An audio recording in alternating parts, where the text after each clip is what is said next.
10 skirtingų sporto šakų. 1500 įsitraukusių pradinukų.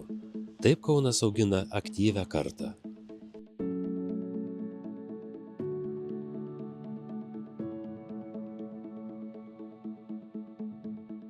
Regbis – puikiai sporto šaka, tinkanti tiek berniukams, tiek mergaitėms. Vaikai sustiprėja fiziškai ir psichologiškai. Priimame vaikus nuo 5 metų, kviečiame ateiti, pabandyti ir prižadu, kad jūsų vaikas įsimylės regbį.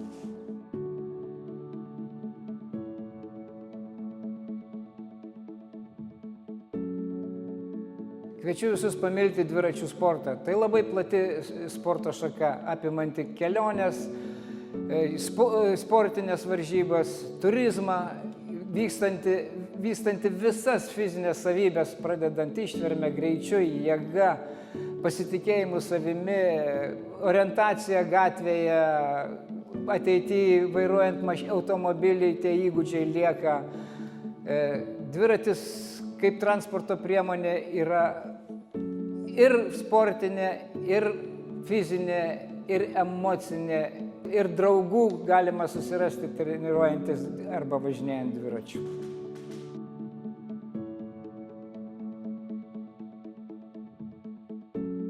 Fektavimas yra viena seniausių sporto šakų. Jau pirmoje olimpiadoje mes turėjome tarp 5 sporto šakų fektavimą.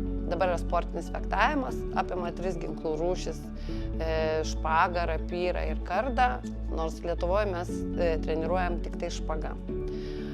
Kuo fektavimas yra patrauklus ir įdomus vaikams? Jisai moko vaikus drausmės ir disciplinos, be kurios mūsų sporto šakoje įsiversti būtų neįmanoma, kadangi mes kovojam su ginklais. Ir taip pat ugdo vikrumą, greitumą, ištvermę, jėgą, moko susikoncentruoti, susimobilizuoti, tam, kad galėtų nugalėti savo varžovą.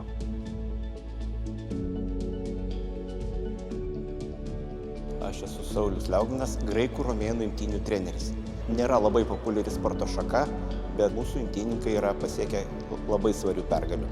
Jeigu kalbant apie vaikus, kad juos sudominti šitą sporto šaką, tai jinai labai yra reikalinga tam, kad vyras ar mergina vystytųsi įvairiapusiškai, nes imtynėse vystoma ne tik jėga, greitis, koordinacija, bet ir mąstymas, taip pat disciplina. Ir užaugęs berniukas, ar jisai taps čempionu kažkokiu, ar tai nebūtinai, bet jisai taps disciplinuotiškesniu, užauga stiprus, išmoksta techninių veiksmų, kurios gali naudoti savigynai. Taip pat ir galvojant apie mūsų nacionalinį saugumą, kad ateina į kariuomenės silpni vaikai, berniukai, jie ateitų jau, kurie yra prasportavę imtynės, tai jie tikrai jau yra pasiruošę ir mūsų krašto gynybai netgi.